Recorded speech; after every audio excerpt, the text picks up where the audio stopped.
At first glance, when I saw this headline, I thought, what in the world are they talking about? A police drone might respond to your next 911 call. A new generation of crime fighting drones is about to take flight, beginning in Arizona. So it's going to start in Scottsdale, city of Scottsdale. We've already reached out. We're going to try to talk with Scottsdale PD and get the chief on the air. And so that will happen in the near future to talk about this program. When I first saw this, I thought this is going to be a disaster. You need, when you call a cop, you need a cop. It said here they can be dispatched quickly in an emergency, flying above traffic to assess the situation even before police or firefighters arrive on scene. They come with serious privacy concerns that have yet to be addressed. But here's the deal. This company is called Flock Safety. They have cameras. They have that gunshot detection system that's being used, license plate readers. They provide these all over. Scottsdale, Arizona will get the first drones, and the company said, but other cities are expected to follow. They already supply thousands of police agencies in 49 states with license plate readers, gunshot sensors, and analytic software. So the drones will help police respond to incidents in real time. So one of the things they talk about the advantages of this, and I'm just going to lay out what they are saying, is a drone can serve as a force multiplier if only one officer is available when 2 911 calls come in, for example. The dispatcher can send a drone to silently track a suspect. Drones can also protect officers and bystanders by replacing high-speed car chases. We do that with helicopters, by the way. The FLIR system in the helicopters in major cities, and I know that the cities around the valley that don't have helicopters, Phoenix PD does assist, but this would be a way for them to fly a drone quickly and try to follow suspects and follow vehicles without getting involved in high-speed chases. About 24 agencies currently have the DFR programs with their planned, with more planned. The extra eyes in the sky may prove helpful to first responders, but they also raise privacy and Fourth Amendment concerns. So that's the conversation. How would you feel about that? I want you to think about a couple of things. The major events we have. To have the WM Phoenix Open, if you're an attendee of the WM Phoenix Open and the huge party that is, what advantage would that be to be able to fly those drones over the event and watch the crowd from there?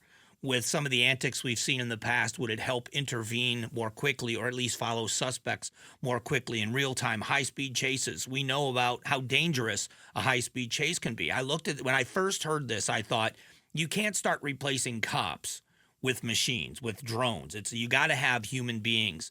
This sounds to me like it's not going to replace, but it might add to, it might assist.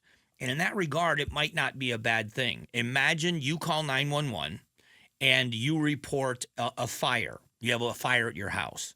Imagine if that drone can get to the house and give real-time information to the fire trucks that are on their way to your home, that people that know that business, that are experts in fire, putting out fires, are able to get more assets coming or the right assets going to that fire based on what they see from the air. If it's a police situation, if you've got a high-speed chase, if somebody is running from the police, if somebody is on foot running through neighborhoods, the ability to have a drone that look from above while the canine officers are en route to track a suspect and find out where they are. There have been a couple of occasions years ago, one in particular, there was a Phoenix police officer that was killed in the line of duty.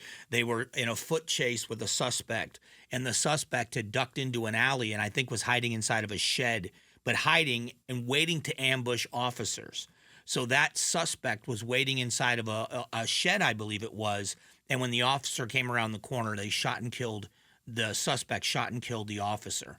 Would something like this make it safer where police could be at a safer distance and they would know where a suspect is and take away that ambush opportunity? I just think it's fascinating with the good that comes with the bad. I'm also someone that believes people should not be able to invade your space. This is like any other surveillance.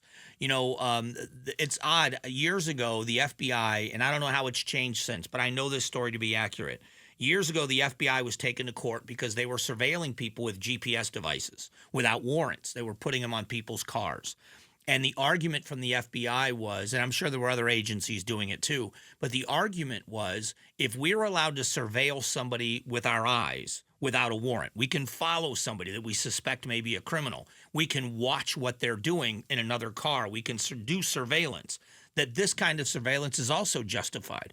And the court said no, that you have a reasonable expectation of that you're not going to be electronically monitored in your vehicle, that you would have to get a warrant to surveil with a GPS device. And there were a lot of them that had to be turned off.